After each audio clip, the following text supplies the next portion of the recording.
The girl at the gates. The air was crisp and clear that morning outside Buckingham Palace. It's a kind of morning where the sky glowed soft blue and even the pigeons seemed more polite. Tourists gathered behind the black and gold gates, whispering in different languages, all waiting for the changing of the guard, standing motionless beside the gates. His face, unreadable under his tall bearskin hat, was Sergeant Elias Rowe, a senior member of the Queen's Guard. At 36, Elias had served in the Royal Guard for nearly 14 years. He was known for being immovably and figuratively. Once a man had shouted in his face for 2 full minutes, and Elias didn't flinch. Another time, a little boy tried to poke him with a plastic sword. Elias never blinked.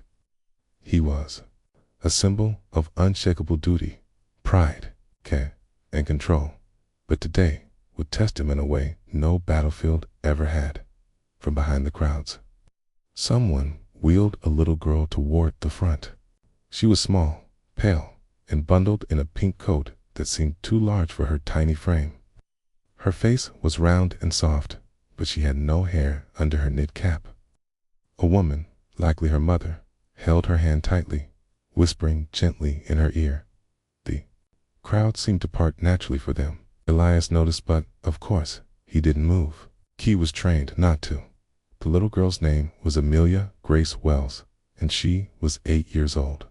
She had come all the way from Manchester. This trip was part of her wish list, one she'd made with the hospital staff when things started to get worse.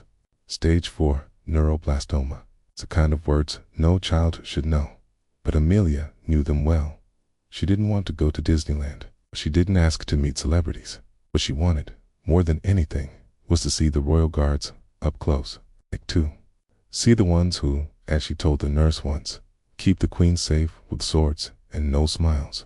Amelia loved heroes, real ones, not ones from cartoons. Her favorite book was about World War II nurses. Her favorite movie was a documentary about the Queen's Jubilee. The hospital staff tried to arrange something more private, something closer. But due to strict protocol, that wasn't possible. So here she was, sitting in her wheelchair, gripping a small teddy bear dressed like a guardsman, staring up at Sergeant Elias Rowe like he was a statue carved out of ancient stone. "Do you think he can hear me?" she whispered to her mother. Elias heard. He always did. But still, he stood perfectly still. The weight of his bearskin cap pressed down on his head, the cold metal of his rifle stock against his fingers. Rules were rules. But then, something small and powerful happened. Amelia reached into her coat pocket and pulled out a letter. It was folded, decorated with drawings of crowns and little red coats. Her mother tried to stop her, whispering, "No, no, love, we can't do that." But Amelia wouldn't be stopped. With trembling hands, she rolled her wheelchair forward, just enough to place the letter on the cold stone path that separated the crowd from the guard. The security officer began to move forward to intervene, but stopped. Something in his face shifted. He looked at Elias, just for a moment. Elias didn't move. Amelia smiled at him. "It's for you," she said simply. And then it happened. It was so small, so quick, that most of the crowd didn't even notice. At first, Elias blinked. Then, with deliberate, smooth motion, he stepped forward. His boots struck the stone with a loud clack that echoed across the plaza. Gasps rippled through the onlookers. Phones were raised. Guards don't move. Not like this. But Elias did. He bent down slowly, deliberately picked up the letter. Time seemed to pause. He didn't speak. Not a word. Not even a nod. God. But he slid the letter into his coat pocket, stood tall again, and returned to his post. The silence that followed was thick and strange. No one said anything for a beat too long. Then Amelia grinned. Her mother, holding back tears, whispered, "He saw you. He really saw you." And Amelia nodded. "He's real," she whispered. "I knew it." Later that night, in the small barracks reserved for off-duty guards. Elias Rowe sat alone at the edge of his bed. The room was silent, save for the faint sounds of London outside his small window. In his hand, he held Amelia's letter. It read, "Dear Guardman, my name is Amelia. I am 8. I have cancer, but I'm okay most days. I wanted to see you because I think you are strong, like knights. I know you can't talk because you're guarding, but that's okay. I wanted you to have this, so you know I came. I hope you're warm and not too tired. Thank you for standing so still and keeping our queen safe. I'm proud of you. Love, Amelia." In Teddy, there was a crayon drawing at the bottom. Elias, with his tall hat and all. He stared at it for a long time, longer than he realized. The kind of stare that cuts through armor and training. He'd stood through snowstorms, faced unruly protesters, and saluted visiting royalty. But this little girl had undone him with crayon and honesty. He folded the letter carefully, reverently, and then, for the first time in years, he made a decision that wasn't in the manual. The next day, the guards rotated every 2 days. It wasn't Elias's duty again until the end of the week, but he called in a favor. He showed up early, even before his commanding officer. He had something in his coat pocket, not the letter of his own. His march beyond the gates * Buckingham Palace had stood through centuries, wars, fires, and revolutions, but in all its years of history, it had rarely seen anything like what was about to unfold. It was still early morning in the palace grounds, were hushed, the flag above fluttering gently in the breeze. The guards had not yet assembled for inspection, and the tourists had not yet begun to trickle in. For once, the space that normally echoed with chatter and shutter clicks was still cloaked in the silver light of dawn. And in that stillness, Sergeant Elias Rowe stood once more in uniform, though this was not his assigned day. He had requested to return on rotation earlier, rare request that raised eyebrows, but was granted without much protest. Elias wasn't one to ask for favors. When he did, it carried weight. Today, he didn't come for protocol or drill. Today, he had something personal tucked into the lining of his crimson coat. A letter, not from a superior officer or state authority, but from him, handwritten in the tight, formal penmanship of a man trained to express little. It was addressed not to royalty, but to a little girl who had sat in a wheelchair by the gate just the day before, a girl who had smiled through pain, who had dared to offer something as soft as a crayon drawing to a man trained to be hard as iron. Amelia Grace Quells. The name echoed in his mind with quiet insistence. He'd memorized it. He couldn't forget it. Not after reading her letter again and again in the silence of the barracks. Not after seeing her trembling hands gently place her note on the stone pathway between them. Elias had always believed in silence, that discipline and composure were a form of strength. But now he found himself wondering whether sometimes breaking that silence might be the stronger act. So, with permission from his commanding officer and a carefully reviewed clearance from palace liaisons, he began the most unexpected mission of his career. He would find Amelia. Not to break rules for spectacle or drama, but because something inside him, long silent, had stirred awake. Elias was no stranger to rules. He had spent his adult life following them. From basic training to the Queen's Guard, his days were measured in commands, inspections, and formations. But now he navigated a different kind of terrain, one full of hospital corridors, appointment schedules, and the fragile hopes of a family hanging on each test result. With help from one of the palace outreach officers, he tracked down the hospital that had arranged Amelia's trip. It was St. Catherine's Children's Hospice, located in the heart of Manchester. Place painted in soft blues and yellows, filled with books and quiet corners, and too many for polls. A place of bravery and heartbreak. He arrived not in full ceremonial dress, but in a plain gray wool coat and scarf. civilly enough not to alarm, but with his polished shoes and upright posture, giving him away all the same. When he stepped into the lobby and gave his name to the nurse, there was a pause, a surprised silence as she looked him over, blinking. It wasn't every day a member of the Royal Guard walked into their hospital and asked to see a patient. Here for Amelia Wells. The nurse asked quietly, glancing down at her tablet, then back up at him. She was kind-eyed, perhaps in her early 50s, and she studied Eli's with a mix of curiosity and something softer. Respect, perhaps. Yes, Eli said, simply. His voice was measured, but not cold. If she's well enough for a visitor, I'd like to see her, only for a moment. The nurse nodded slowly, then motioned for him to follow. As they walked through the quiet halls, past children in wheelchairs and worried parents in waiting areas, Elias felt the gravity of the place settle over him. There was no ceremony here, no pomp or march, only the quiet fight of children whose bodies had betrayed them far too soon. It was here, more than on any parade ground, that he felt the weight of honor, and it humbled him. Amelia's room was small but warm, its walls lined with drawings and paper butterflies. A mobile of stars spun slowly above her bed.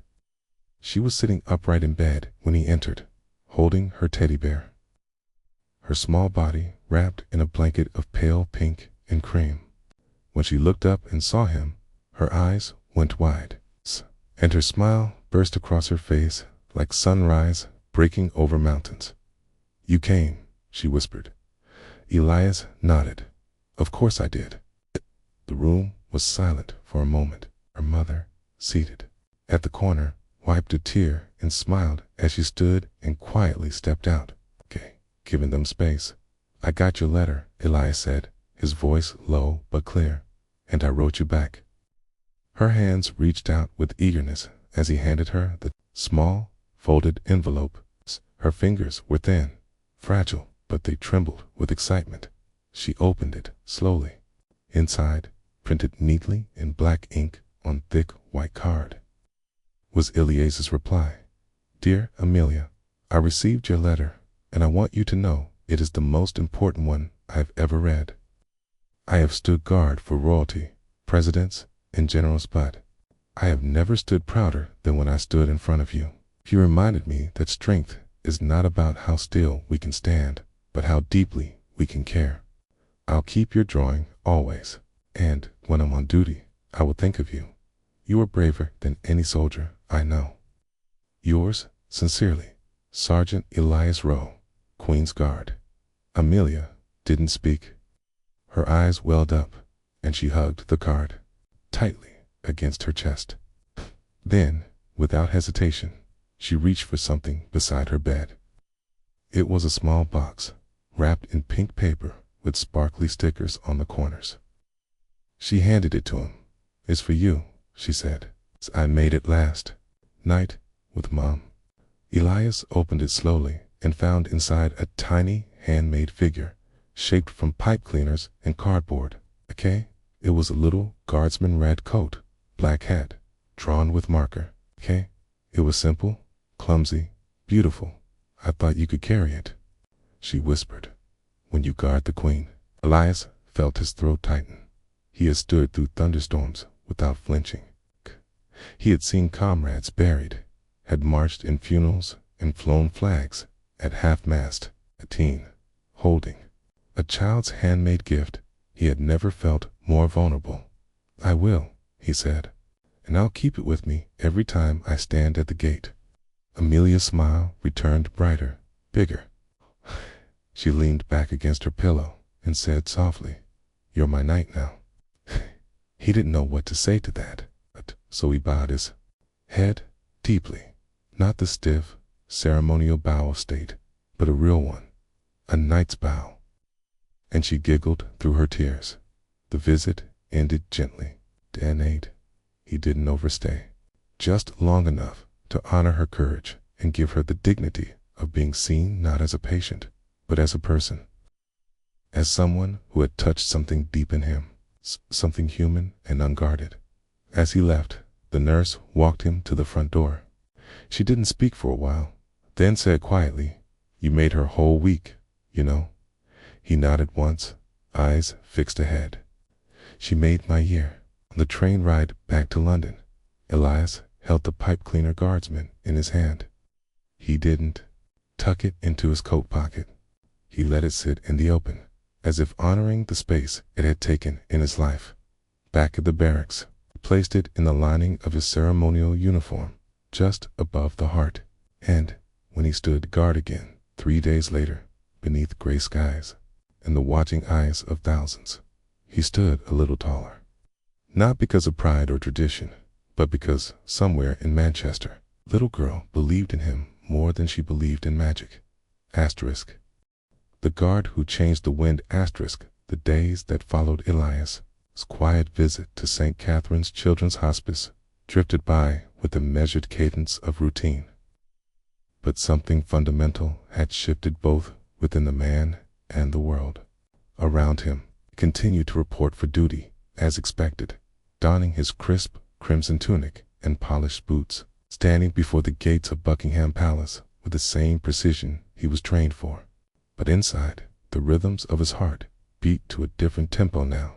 He was no longer simply one of the faceless guards whose silent posture gave the palace its signature gravitas. He had become something more, though no announcement declared it, no protocol acknowledged it. And yet, those who stood near him began to feel it. The tourists who passed him by, those who snapped selfies or stared up in awe, could not name what was different, but many would walk away saying he stood with something extra. Some thought it was pride, others thought it was grief. But Elias knew the truth. It was hope. A fragile, powerful hope, handed to him by a child who still smiled despite everything. It had been nearly a week since he had visited Amelia in Manchester, and he hadn't stopped thinking about her. Her voice, soft but certain, her eyes, glassy but unwavering, her small, trembling hands clutching that handmade figure, offering it to him with the purity of someone who had nothing else left to give. He remembered the way she called him her knight, not with whimsy, but with conviction, as if her spirit had knighted him in some invisible ceremony. That memory stayed with him not like a ghost, but like armor. And so, on his next day off, Elias found himself in a part of London he rarely visited. Not a pub or a barracks or one of the military offices. Instead, he stood before a quiet printing shop tucked away on a side street. He stepped inside and was greeted by the smell of ink and old paper. Behind the counter stood a middle-aged man with ink-stained fingers and half-moon glasses perched on his nose.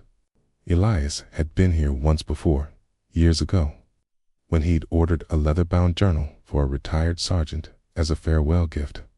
But today, his purpose was different.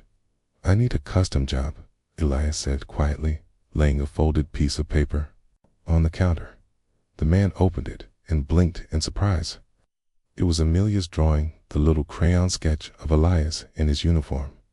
Despite its childlike lines, it captured something remarkably accurate: the shape of his hat, the shine on his boots, even the rigid way he stood. But what struck the printer most was not the detail, but the message scribbled in pink crayon below the drawing. "My guard, my knight, my friend."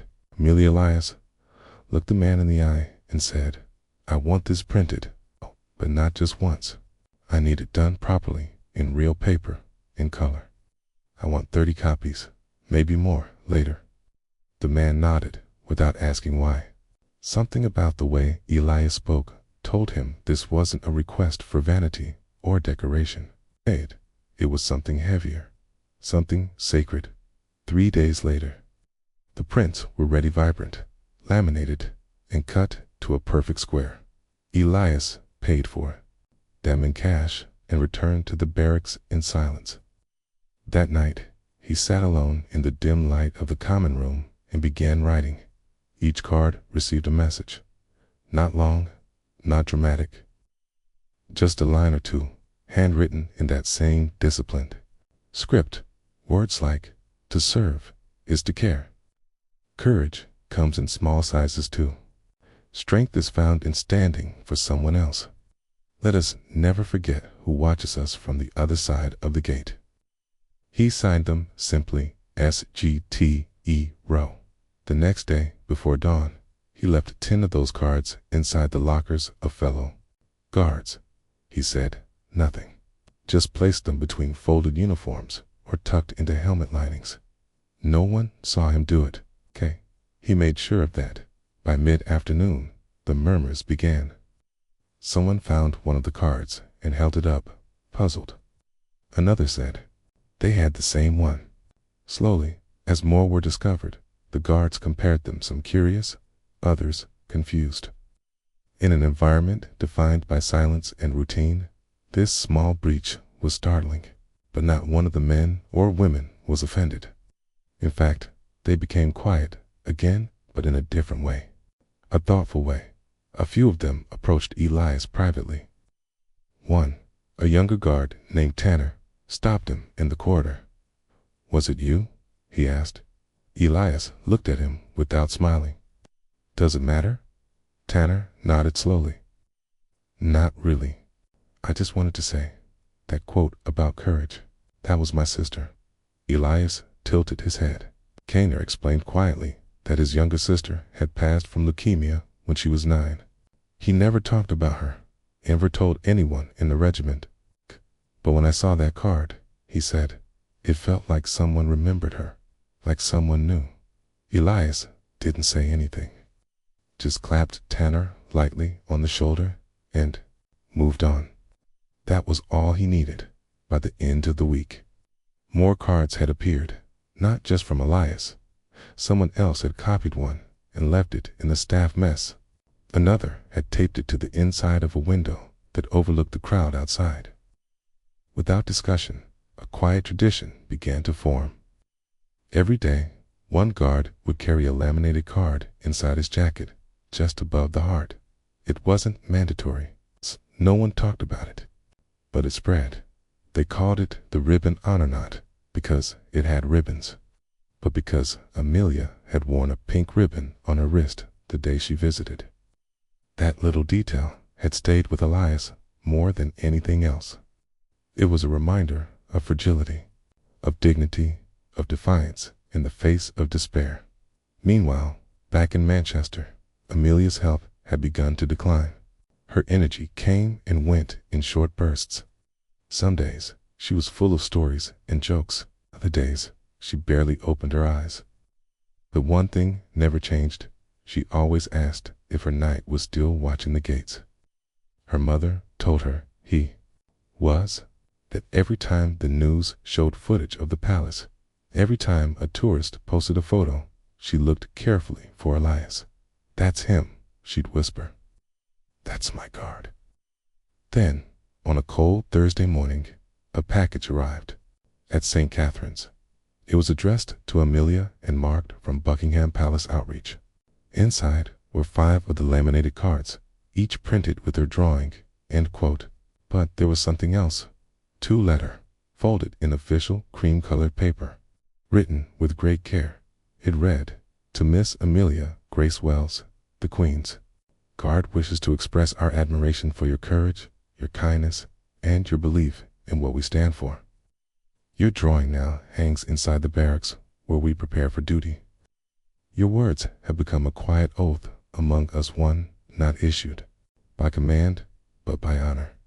We hope these cards remind you that, even on your hardest days, there are men and women standing still because of you.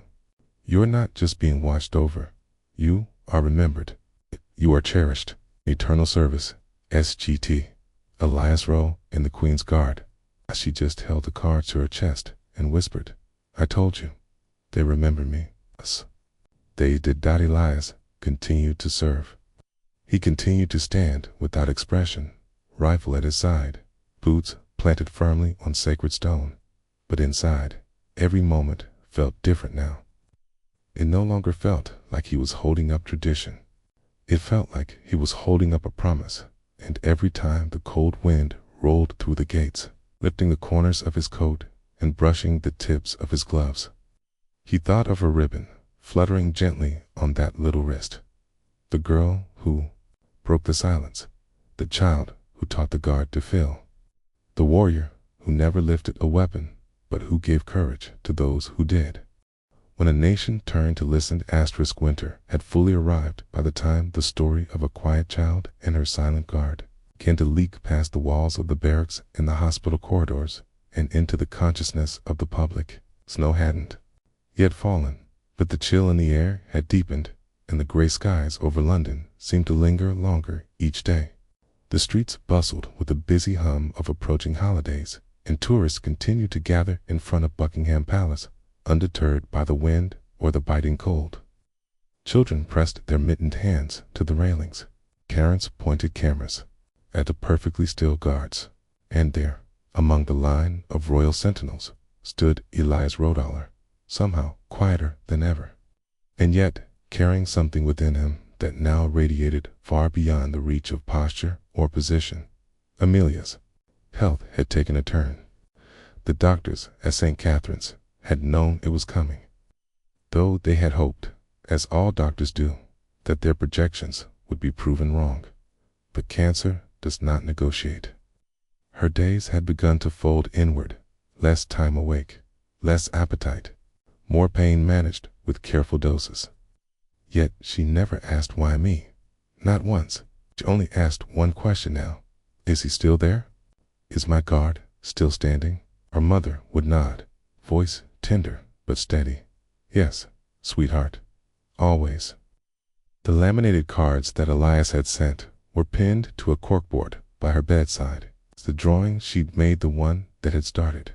Everything was reprinted now on a blanket stitched by volunteers, corner bearing one word of her message. My guard, my knight, my friend.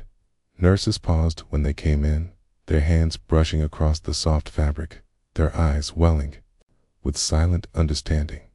A child's faith in a stranger had become something more than inspiration. It had become a story worth telling, and tell it. Someone did. No one knew exactly how the local journalist had heard about Amelia.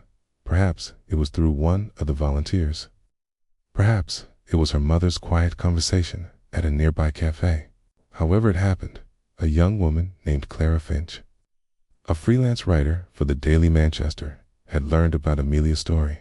Not just the cancer, but the unlikely friendship with the royal guard, how he had written back, how he had visited, how his simple acts of kindness had given a dying child something real to believe in. Clara did not approach it like a scoop or scandal. She approached it like a prayer. The article she published was titled, A Knight Without a Sword. The guard who stood for one little girl. Poetic. She didn't name Elias directly, nor the hospital. She protected what needed protecting. But the essence of the story rang true and clean, like the clear tone of a bell heard on a frozen morning. Within hours of the article going live online, something strange began to happen. Comments flooded in, thousands, then tens of thousands. Parents, nurses, teachers, veterans. People from every walk of life began sharing it, not because it was dramatic, but because it was pure. In a world riddled with noise and outrage, the quiet heroism of Elias and the steady courage of Amelia cut through like sunlight through storm clouds. The article was picked up by larger outlets. It made its way to the Telegraph, then to BBC Breakfast. A short animated recreation was shared by a digital charity page. Hashtags were born. Hashtag for Amelia. Hashtag the Silent Night. Hashtag guard for Grace. And through it all, Elias Rowe said nothing. His superiors summoned him, of course. Concerned about the attention, worried about whether official protocol had been broken. But they reviewed the facts carefully. Elias had followed proper channels. His visit had been approved. His letters contained nothing that compromised duty. The cards were private, never part of public statement. There was no scandalonly sincerity. I didn't ask for any of this, Elias told his commander, standing in the stiff, respectful manner expected of him. The officer, a grizzled man with a decade's worth of medals, looked him over and then slowly nodded. And yet, here it is. A pause passed between them before the commander added more softly, "You may have done more to restore faith in this uniform than any parade in the last 20 years. That was all. No punishment, no medal, either. Just an acknowledgement. And sometimes that's all the heart needs." Back in Manchester, Amelia's mother watched the interview clip from BBC Breakfast, the one that showed her daughter's drawing printed beside images of the palace gates. She wept, but not from grief. From awe. Her daughter's little life, so fragile and flickering, had somehow reached across the country and lit fires of empathy in hearts she would never meet. "I wish I could tell him thank you," she said to one of the nurses. But Eli's had already planned something else. Unbeknownst to Amelia or her family, Tia Palace's outreach division had quietly arranged for a video call. Not a press event, not a performance, just a moment, a private line, a secure connection. When the call came through, Amelia had been sleeping, her small chest rising and falling beneath the blanket with slow, labored effort. Her mother woke her gently, brushing her fingers across her forehead. "Sweetheart," she whispered. "He's here." Elias appeared on the screen, not in full uniform, but in a navy blue sweater, seated in a quiet corner of the barracks where sunlight slanted in through the high windows. His face was calm, his eyes steady. Amelia blinked, then smiled weakly. "Hi," she whispered. "Hello, Miss Amelia," Elias said. "You look like a star wrapped in a blanket." She giggled softly. "You look weird without your hat." He smiled, the smallest tug at the corner of his mouth. "I only wear it when I'm on guard. But right now, I just wanted to be your friend." They spoke for 12 minutes. Not long, but enough. They talked about her teddy bear, about her favorite kind of biscuit, about how she once got to pet a police horse. Elias told her he was learning to draw badly, but that he was trying to copy her sketch in his own journal. She said he better not mess up the boots. He promised he wouldn't. At the end of the call, she looked into the camera and said, "Will you still stand there after I'm gone?" Elias didn't flinch. He nodded once, firmly. "Key," said, "I'll still stand, and every time I do, I'll remember you." Amelia reached toward the screen, her tiny hand trembling. Elias mirrored the motion, pressing his palm to the camera, and, though they were separated by miles of cable and signal, in that moment, they touched. That night, Elias didn't sleep. He sat outside on the edge of the barracks courtyard, looking up at the winter stars. The wind cut across the stones. Somewhere deep inside, something broken, something stronger took its place. He had spent his life standing guard over stone and royalty. But now, he realized, he had found the only post that truly mattered. He wasn't guarding a palace anymore. He was guarding a promise. The ceremony that was never announced, the morning after the video call. The halls of Buckingham Palace were quieter than usual, but it wasn't the kind of silence born from ceremony or strict routine. It was the kind that wrapped around people when something real had touched them, something they didn't fully know how to speak of.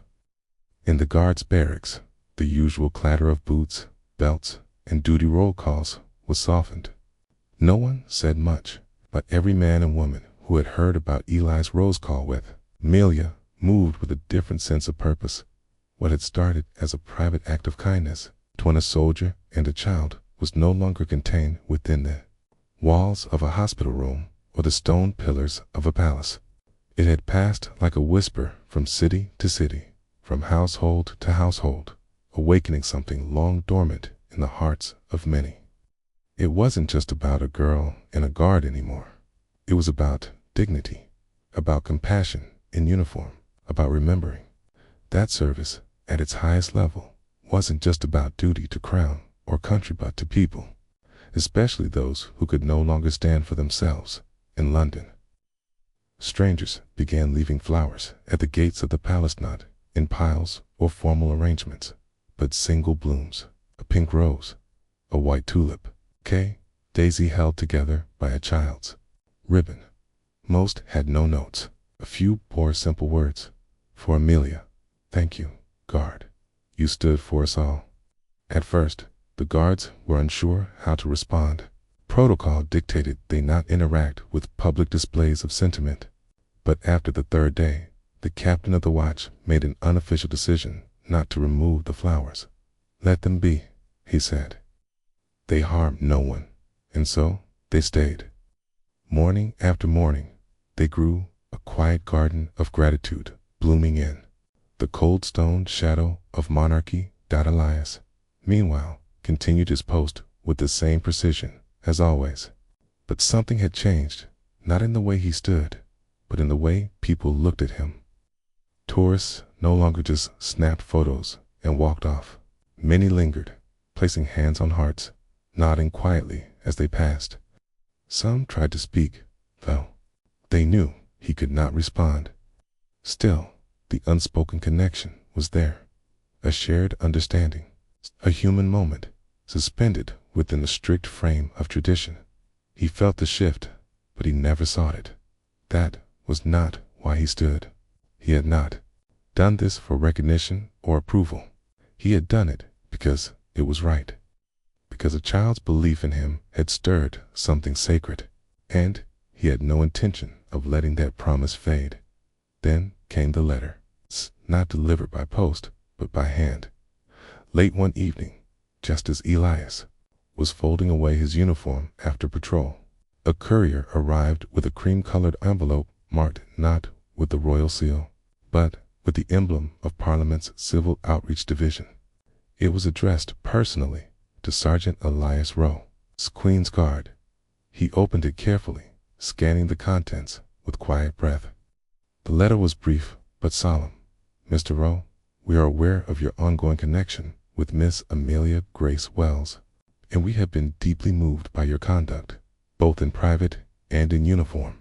While protocol does not officially allow a standing member of the Royal Guard to attend civil memorials while in active service uniform, a special exception is being considered. Miss Wells's condition has been deemed critical. Should she pass, and should the family approve, you may attend a private tribute ceremony in a personal capacity with formal recognition of her relationship to the Guard. We thank you for restoring something rare in the public eye, belief in the quiet power of duty. Office of Public Honor and Civil Remembrance. Elias folded the letter slowly, his fingers trembling only once, not from fear, not from grief, but from the weight of being trusted with something that transcended policy. It was not an order, it was an offering. Meanwhile, in Manchester, Amelia's breath had grown shallow. Her voice, once cheerful and bright, was now a fragile echo. She spent most of her time asleep, though her mother stayed by her side day and night, holding her hand, brushing her hair, whispering old bedtime stories. One afternoon, as rain tapped gently on the hospital windows, Amelia opened her eyes and asked the question her mother had quietly dreaded. Will he be there when I go? Tears welled in the woman's eyes, but she forced her voice to remain steady. Yes, sweetheart, he'll be there. And she meant it. 3 days later, Amelia passed away in her sleep. No pain, no fear, just a peaceful breath that didn't return. The nurses stepped in gently. Her mother cradled her, pressing her forehead to the little girl's temple, and whispered, "You were never alone." The news of her passing did not come through headlines, though her story was known. It came quietly first to Elias through a personal call from the hospital chaplain. No ceremony, no speech, just the words, "She's gone." But not forgotten. Elias did not weep. He stood in the middle of his quarters, eyes closed, head bowed, and, without a sound, he reached for the uniform he had just hung up, not for duty, but for her. A week later, on a private green in Manchester, Beneath a sky that seemed to hold back its tears, a memorial ceremony was held for Amelia Grace Wells. It was not extravagant. No celebrities. No cameras. Just family, friends, a few nurses, and a row of children from the cancer ward holding hand-drawn flowers. But among them, silent and still, stood Elias Rowe. He wore his full uniform not out of spectacle, but out of solemnity. He was not there as a guard. He was there as a promise fulfilled. He approached the small pedestal bearing her portrait and placed a single laminated card, her drawing, beside it. Then he knelt, just once, a full, respectful kneel. People gasped. Some covered their mouths, others began to cry. But Elias did not move for several moments. He bowed his head and whispered words only he and the wind could hear. When he rose, he did not return to the back. Instead, he remained at attention, watching over the service as if it were the gates of Buckingham itself.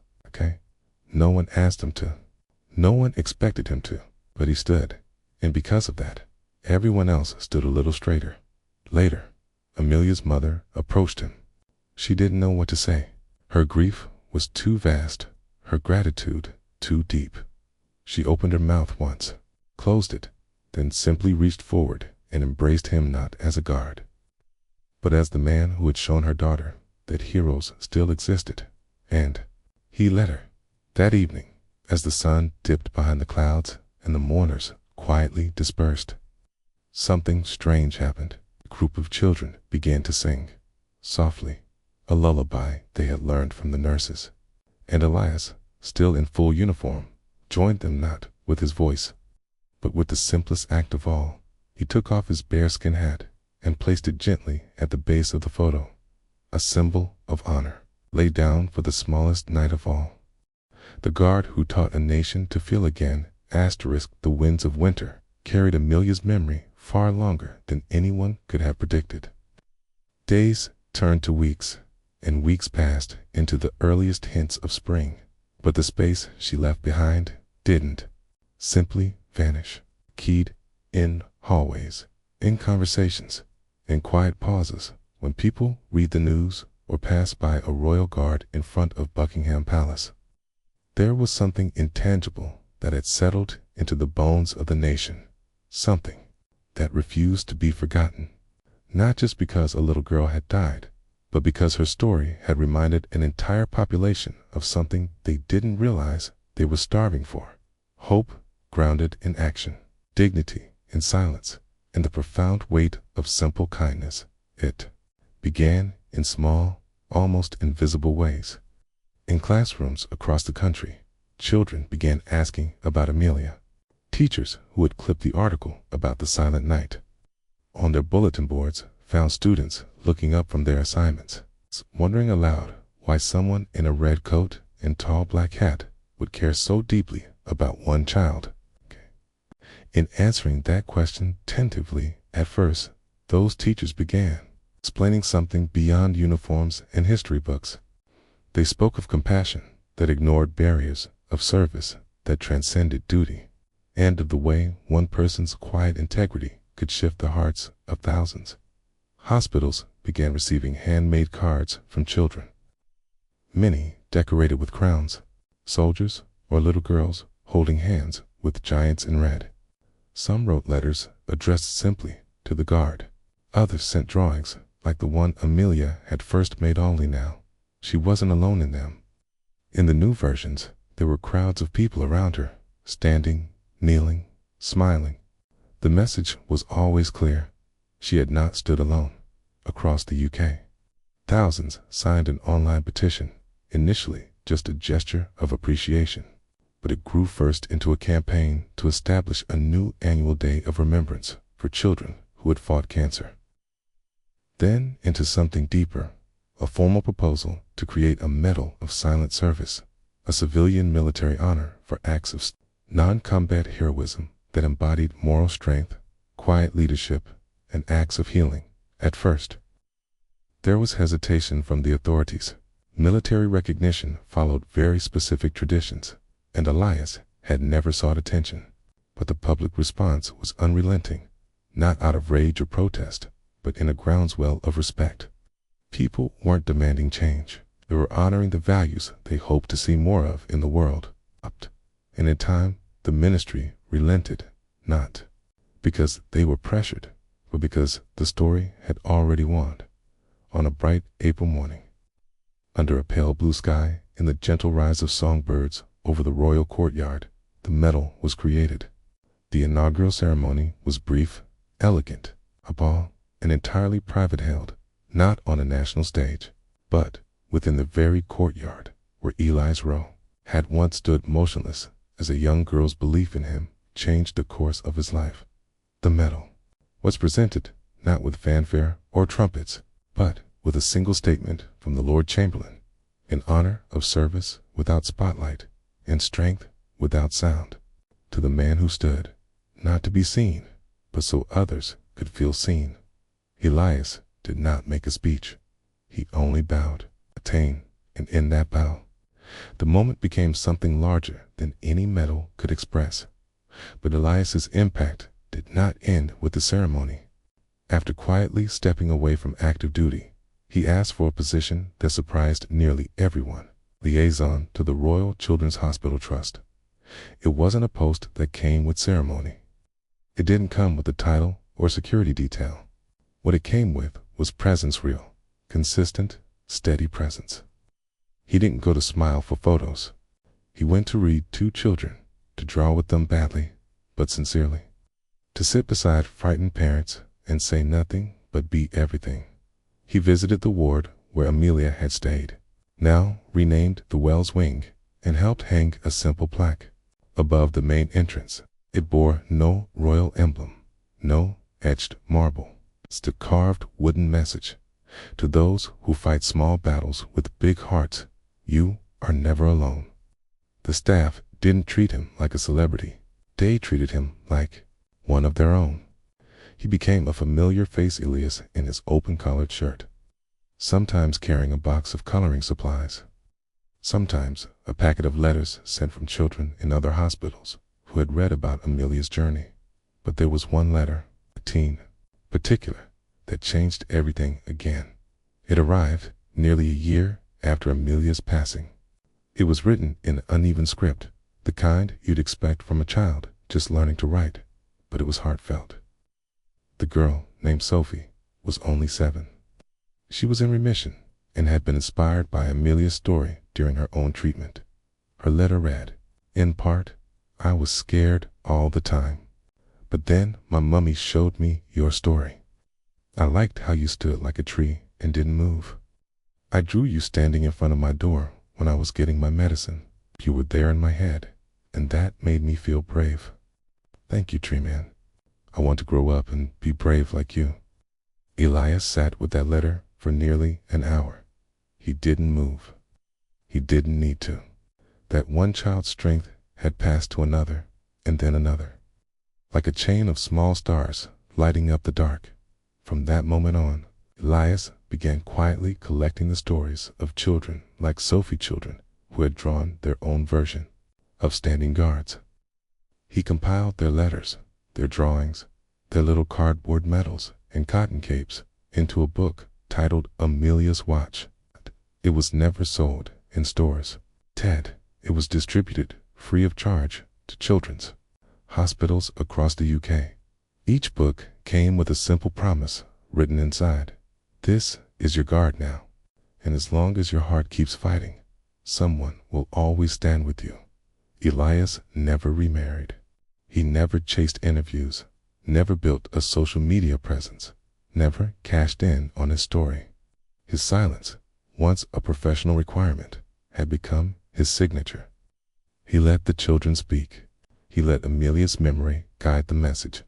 Years later, when Elias passed away at the age of 67, quietly in his small flat in South London, he left behind no estate of grandeur, no vault of riches, but he left behind shelves filled with children's drawings, thousands of letters, in a journal with just one sentence written on the final page: I stood because she believed, and in the end, I believed too.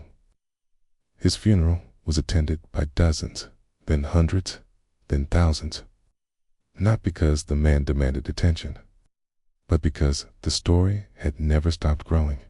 And there, on the edge of the crowd, standing tall in a new generation of ceremonial uniform, a young guard held the hand of a small girl with a ribbon in her hair and a soft cap on her bald head. She clutched a teddy bear dressed in red. She looked up at him and whispered, "Will you stand for me too?" And without hesitation, the guard replied, "I already am."